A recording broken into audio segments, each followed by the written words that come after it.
Welcome to the Cryptonometron. Got some bad news, breaking news even.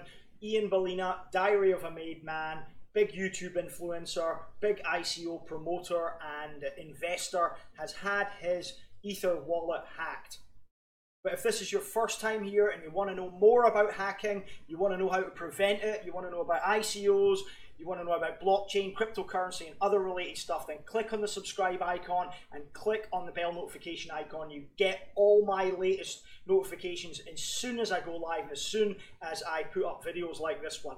Okay guys, so let's just discuss a little bit about Ian Balina, and he's a very successful influencer in the ICO space. I'm always having a dig at him, you know, I like that. I like to have digs at people, but I've got to feel a little bit sorry for him at the moment, as he's just allegedly been subject of a hack to his Ether wallet, and over or up to $1 million or over $1 million, up to $2 million perhaps of tokens, worth of tokens being stolen from the wallet. It's been siphoned out. So I'm sure in the next few hours and the next coming days, this is going to be a major story. What does it tell us? Well, the first thing it tells me is always keep your tokens, especially if they're worth a lot of money, on a cold wallet, offline, on a ledger, on a hardware wallet, somewhere that's very, very difficult for people to access and hack. Now, it tells me that this was his problem with lax security. He did not take adequate security measures. He kept a lot of his tokens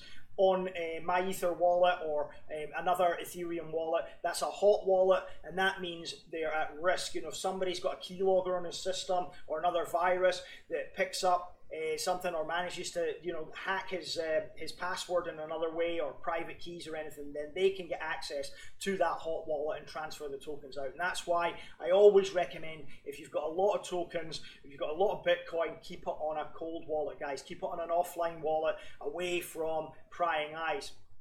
The other thing as well is Ian did make himself a bit of a target. He was posting his portfolio on the internet on a regular basis. I think if we go to his Twitter and we scroll down, I'm sure the portfolio will be somewhere here. Let's have a look. He was very upfront about the amount of gains he's been making. There we go.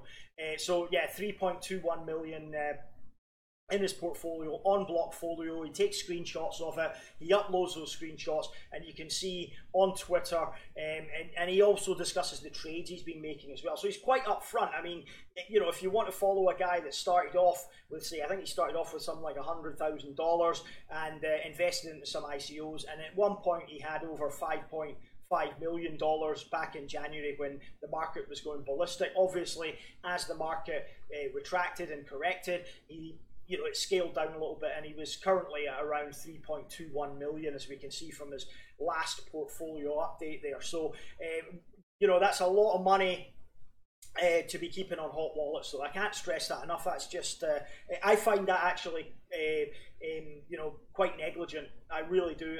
And it's as a warning to you guys, please do not keep your money on or your crypto on a hot wallet. You know, if it's a few $100s and you can afford to lose it and you're not bothered about it, fine. But if you've got a lot of money, make it secure. Really get a ledger. Go out and order a ledger nano immediately, and put your Bitcoin and cryptocurrency on. So allegedly, this is the wallet that got hacked. At the moment, it's only showing just under $700 worth of tokens in the wallet, but you can see the transfers that were made. Now, they were quite clever about how they did it. I don't know how they did it. I don't know how they hacked him, whether he got his private keys or it was some other method. I'm not sure at this moment, but they did wait until he went on live to live stream before accessing his wallet. And you can see there, about 3 hours 29 minutes ago, they started to transfer tokens out the wallet. It's taken them some time before, I think it's taken them about an hour, just over an hour, to transfer all of those tokens out of the wallet. And as you can see there, there's quite a large amount of some of these tokens, over 2.1 million Pareto network token, which Ian was actually an advisor on that ICO. And then Dragon as well, 91,500 Dragon. Wabi, I hold a little bit of Wabi myself, but I mean, these are staggering numbers. I'm nowhere near that sort of bling bling, guys. I'm so don't bother hacking my wallet. It's a month's wages for me at my wallet at the moment. It really isn't. It really isn't worth even looking at my wallet.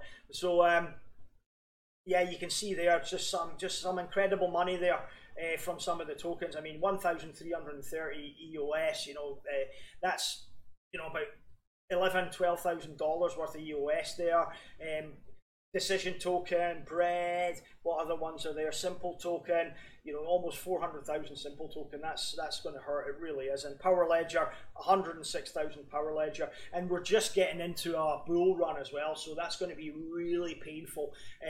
You know, my feelings are with Ian at the moment. But again, you've got to question his wisdom in keeping all of those numbers of tokens in a hot wallet. It's just, you know, it just defies. It defies logic, it really does.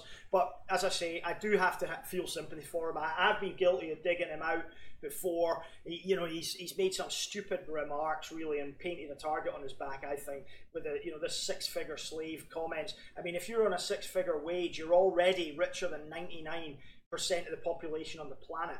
You know, so why would you bother antagonizing people? You know, and he posts about his wealth as well, quite a lot. You know, going into Ferrari showrooms in Japan and Thailand and asking them how much the cars are, and then recording it on video and posting it on Twitter. So he does antagonize people a little bit because of his approach, you know. So he's not been the most popular guy recently since those six-figure slave comments. He was working for IBM before he actually ended up at his own influencer company and following ICOs on YouTube. So he's you know, he's not really done himself any favors.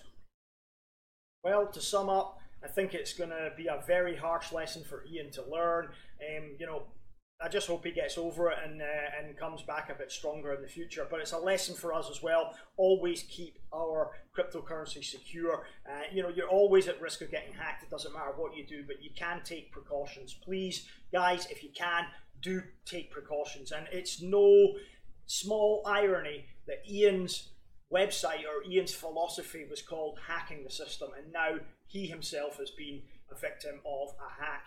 So yeah, bad news today to bring you. I had to interrupt my ICO review that I'm doing. It will be uploaded later, and I had to bring you this news before everybody sort of jumps on it. Just giving my thoughts on it all. Again, it's a security issue, and it just teaches us a lesson to be aware that hacking can happen, and always try and use a cold wallet, especially if you've got a lot of crypto guys. Yeah, use a nano, and I can't stress that enough. So thanks for watching. If you like the video, please like, please subscribe. You know, this is a community. We're growing the channel at the moment. I appreciate everybody that watches, and I'll be back later with the ICO review, and I'll continue to bring you news updates as and when they happen. When things I think are relevant, I'll upload them as well. All right, bye guys.